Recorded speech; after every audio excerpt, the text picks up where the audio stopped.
సామాన్యుడికి దూరమవుతూ వస్తోందా? ఓ పథకం ప్రకారం రైల్వేను ప్రైవేటు పరం చేయడానికి కేంద్రం ప్రయత్నాలు చేస్తోందా? జనరల్ బోగీలను తగ్గించి సామాన్య ప్రయాణికులను ఇక్కట్ల పాలు చేస్తుండడం, లాభాల కోసం స్లీపర్ల స్థానంలో ఏసీ బోగీలు పెంచుతుండడం తీవ్ర విమర్శలకు గురవుతోంది. నష్టాల మార్గాలతో ప్రారంభించి దశల వారీగా రైళ్ల సర్వీసులతో పాటు రైల్వే స్టేషన్లు కూడా ప్రైవేటు పరం చేయబోతున్నారనే ఆందోళన పెరిగిపోతోంది. చేయబోమంటున్న కేంద్రం ప్రకటనలన్నీ బుకాయింపులేనంటూ ప్రజా సంఘాలు ఉద్యమాలకు దిగుతున్నాయి.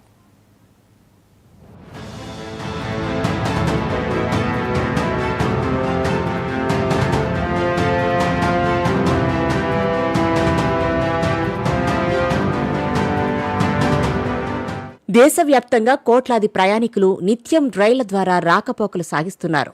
రెండో అతిపెద్ద రవాణా వ్యవస్థగా ఉన్న రైల్వేలు ప్రజలకు అందిస్తున్న సేవలు అంతంత మాత్రమే. కరోనా వైరస్ వ్యాప్తి రోజుల నుంచి రైల్వేల నిర్వహణ తీవ్ర విమర్శలకు గురవుతోంది. కేంద్ర ప్రభుత్వ విధానాల కారణంగా రైల్వేలు సామాన్యుడికి దూరమవుతున్నాయనే భావన, అపనమ్మకం పెరిగిపోతుంది. కేంద్రం విధానాలన్నీ ఓ పథకం ప్రకారం రైల్వేలను ప్రైవేటు పరం చేసే దిశలో వెళ్తున్నాయని ప్రజా సంఘాలతో పాటు మేధావులు ఆందోళన వ్యక్తం చేస్తున్నారు. రైల్వేల నిర్వహణ విధానాల్లో చేసిన మార్పులతో సామాన్య ప్రయాణికులకు చుక్కలు కనిపిస్తున్నాయి. జనరల్ బోగీల్లో ప్రయాణించే వారి పరిస్థితి దయనీయంగా ఉంది. లాభార్జన కోసం జనరల్ బోగీలను కుదిస్తున్నారు. స్లీపర్ స్థానంలో ఏసీ బోగీలు పెంచుతున్నారు.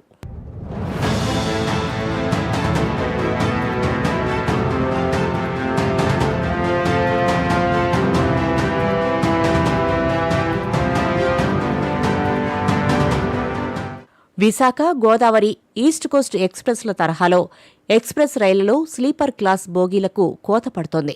ఫలితంగా సీటు లేదా బెర్త్ రిజర్వేషన్ దొరక్క ప్రయాణికులు ఇబ్బంది పడుతున్నారు. పండుగలు, ఇతర సెలవులు సందర్భాల్లో రిజర్వేషన్ టికెట్లు దొరకట్లేదు. ఫలితంగా జనరల్ టికెట్ తీసుకుని ప్రయాణించే వారికి నిల్చోవడానికి కూడా ఖాళీ దొరకని పరిస్థితి ఏర్పడింది. జనరల్ బోగీల్లోకి అడుగుపెట్టే అవకాశమే లేక చాలా మంది స్లీపర్ క్లాసు బోగీల్లో ఎక్కేస్తున్నారు. దీంతో రిజర్వేషన్ బోగీలతో పాటు ఏసీ బోగీలో రిజర్వేషన్ చేసుకున్న ప్రయాణికులకు ఇబ్బందిగా మారుతోంది. జనరల్ బోగీలతో సమానంగా ఇప్పుడు రిజర్వ్డ్ స్లీపర్ క్లాస్ బోగీలు కిక్కిరిసిపోతున్నాయి. మహిళలు, వృద్ధులు, చిన్నపిల్లలు తీవ్ర సమస్యలను ఎదుర్కొంటున్నారు. వేసవిలో దూర ప్రయాణాలకు వెళ్లే వారి సమస్య ఇంకా తీవ్రంగా ఉంది.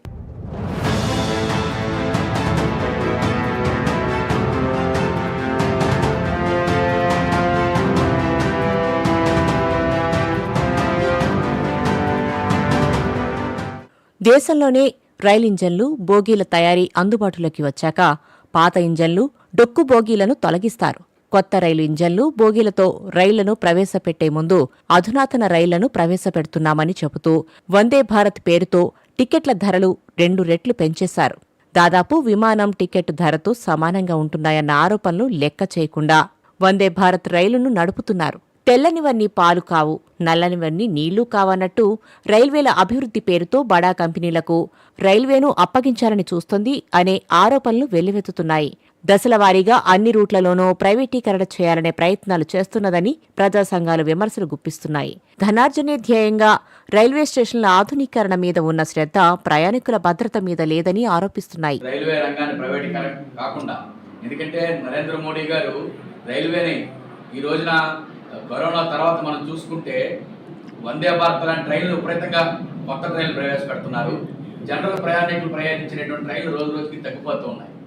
అలాగే కోచుల్లో కూడా, రైల్వే కోచుల్లో చూసుకుంటే ఏసీ క్లాస్ కోచులు పెంచుతూ ఉన్నాడు, స్లీపర్ కోచులు తగ్గించేస్తూ ఉన్నాడు. ఇంకా జనరల్ కోచులు అయితే అసలు లేని పరిస్థితి అన్నమాట. ఈరోజు మనం జనరల్ కోచ్లో ప్రయాణం చేయడానికే సాధించలేకపోతున్నాం. ఏసీలు కూడా జనరల్ కోచ్లా తయారవుతూ ఉన్నాయి. కాబట్టి రైల్వేలో పూర్తిగా ప్రైవేట్ పని చేసేందుకు కొన్ని హంగులు చేయడం, కొత్త కొత్త సోకులు చేయడం, అందంగా స్టేషన్స్ దిద్దడం, తీర్చిదిద్దడం, ప్లాట్ఫారమ్స్ అన్ని కార్పొరేట్కి అన్ని ఇచ్చేయడం కోసం అనేది కొత్తగా రైల్వేలని కార్పొరేట్ కంపెనీలకు అప్పచెప్పాలని చెప్పేసి కుట్రలో భాగంగానే ఈ వందే భారత్ లాంటి ట్రైన్స్ అన్ని కూడా ప్రవేశపెడుతున్నారు. కాబట్టి భవిష్యత్తులో రైల్వేలో ప్రైవేటీకరణకు వ్యతిరేకంగా ఒక పెద్ద ఉద్యమం చేపట్టడం కోసం ఈ సదస్సు అనేది దోహదపడుతుందని చెప్పేసి భావిస్తున్నాం.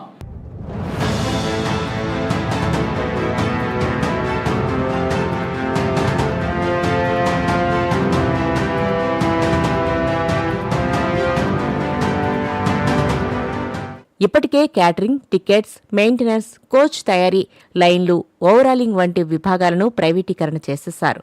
ఇప్పటికే ప్రభుత్వ రంగ సంస్థలను ప్రైవేటు పరం చేస్తున్న ఎన్డీఏ సర్కారుపై కార్మిక, ప్రజా సంఘాలు ఉద్యమానికి తెరతీశాయి.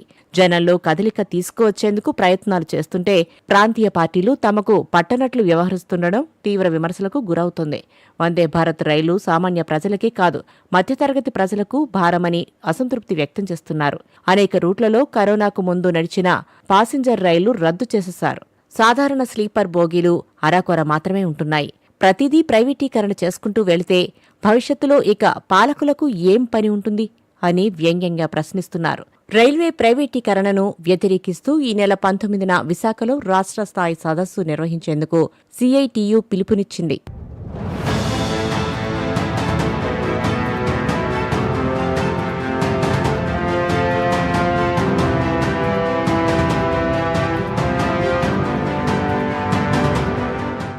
రైల్వేల ప్రైవేటీకరణ ఆపాలని, భద్రతా ప్రమాణాలు పెంచాలనే నినాదంతో ఆందోళనలు క్షేత్రస్థాయికి తీసుకువెళ్లే కార్యక్రమాన్ని సిఐటియు కార్మిక నేతలు ముమ్మరం చేస్తున్నారు. ఇందులో భాగంగా విశాఖలో నిర్వహించే సదస్సుకు అఖిల భారత అధ్యక్షురాలు డాక్టర్ కె హేమలత, రాష్ట్ర ప్రధాన కార్యదర్శి సిహెచ్ నరసింగరావుతో పాటు రైల్వే యూనియన్ నాయకులు హాజరవుతున్నారు. వాస్తవాలను తెలుసుకునేందుకు పెద్ద ఎత్తున రావాలంటూ రైల్వే ఉద్యోగులు, పలు ప్రజా సంఘాల నాయకులను సదస్సుకు ఆహ్వానించారు. దీనికి సంబంధించిన పోస్టర్ను సిఐటియు విశాఖ జిల్లా నాయకులు ఆవిష్కరించారు.